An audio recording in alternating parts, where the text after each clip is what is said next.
والنهارده جاي لكم تاني بفيديو تاني من مايو ومع الاستاذ ماجد ابو براء. عقار موجود في المجاوره الاولى، قريب جدا من الاسعاف او الشارع بتاع الاسعاف اللي فيه الخدمات اللي الناس عارفينه، وكمان قريب جدا من ميدان الغريب في المجاوره الاولى. طيب بعيد عن البحر، هو خامس صف على البحر، وده اللي هيبان لكم في الفيديوهات باذن الله معاكم. العقار قدام حضراتكم موجود اهو، تمام. الشقه هي الشقه عد كده من الارضي، ادي واحد ادي اتنين، هي الثالثه علوي. الثالثه علوي هنطلع للشقه ونتفرج عليها. وتاني في بدايه الفيديو، لو عايز توصل للشقه اي حاجه تخصها تواصل مع الاستاذ ماجد ابو براء، رقمه موجود عشان يقول لك السعر، ولو السعر غالي عليك او في مشكله تقدر تتواصل معاه ويجيب لك اي حاجه ثانيه. نطلع بقى للشقه ونتفرج عليها.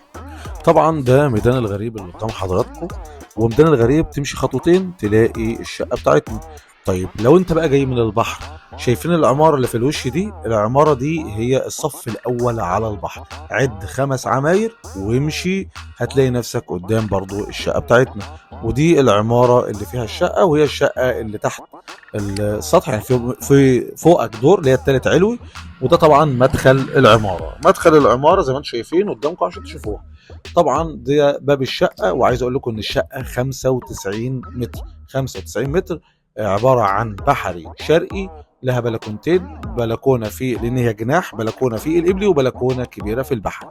طيب دي الشقه كامله التشطيبات وفيها كل الحاجات اللي موجوده قدام حضراتكم، مفيش اي حاجه ناقصه فيها.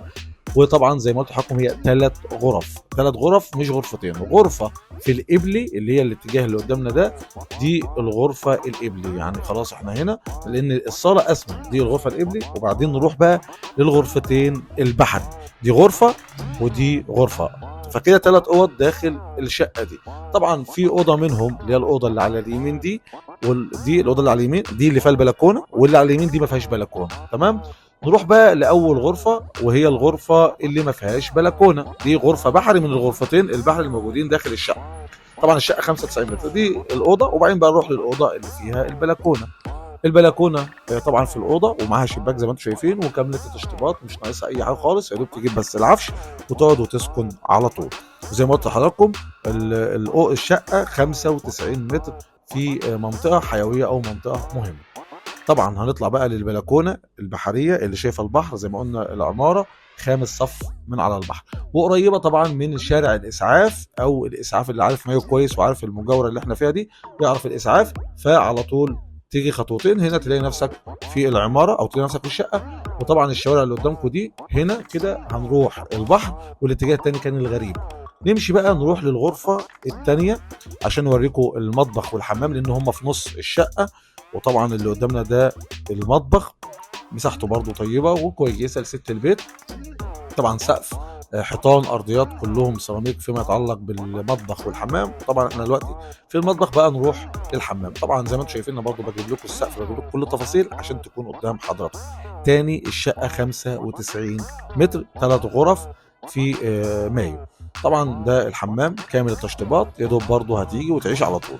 نروح بقى مع بعض للغرفه القبليه، لان هم 3 غرف. هنروح بقى الغرفه الاخيره، هي دي الغرفه الاخيره اللي ليها بلكونه لوحدها. احنا قلنا انه الشقه فيها بلكونتين، قبلي وبحري. البحري وريناها لحضراتكم، ودي البلكونه القبلي. هنطلع للبلكونه القبلي عشان نشوف طلع على ايه. طبعا طلع على البيوت اللي من ورا او العماير اللي من ورا، وطبعا شارع ضيق مش زي الشارع اللي قدام. ودي الاطلاله منها او المنظر منها. دي الشقه بقى هناخدها بالطول زي ما انتم شايفين، 95 متر، 3 غرف في مايو. الدور قبل الاخير اللي هو الثالث علوي، كامله التشطيبات جاهزه لحضراتكم. لو عايزين عجباكم وعايزين تتواصلوا من خلال رقم التليفون الموجود قدام حضراتكم مع الاستاذ ماجد ابو البراء، وان شاء الله تلاقوا معاه كل اللي تتمنوه. ودي الشقة التانية اللي كانت معانا من خلال الأستاذ ماجد أبو البراء. الشقة زي ما قلت لحضراتكم قدامكم فيها كل التفاصيل الخاصة بيها، ناقص بس السعر وناقص المعاينة. فلو حابب تعرف السعر زي ما قلت في بداية الفيديو، تواصل مع رقم التليفون الموجود أسفل الفيديو اللي قدام حضرتك ده، الأستاذ ماجد أبو براء، وهتقول له أنا مكلمك من عند الكابتن طارق. هتسأله على السعر، فلو كان مناسب ليك أو قريب من اللي أنت عايزه تعالى وعاين وشوف الشقة. ولو ما عجبتكش او السعر غالي عليك، هتقدر بكل بساطه تطلب من الاستاذ ماجد ان هو يوري لك حاجات ثانيه، وان شاء الله تلاقي عنده المطلوب. هستناكم بقى ان شاء الله تتصلوا بيه، وباذن الله نلاقي حاجه طيبه في مايو من خلال الاستاذ ماجد ابو البراء. سلام.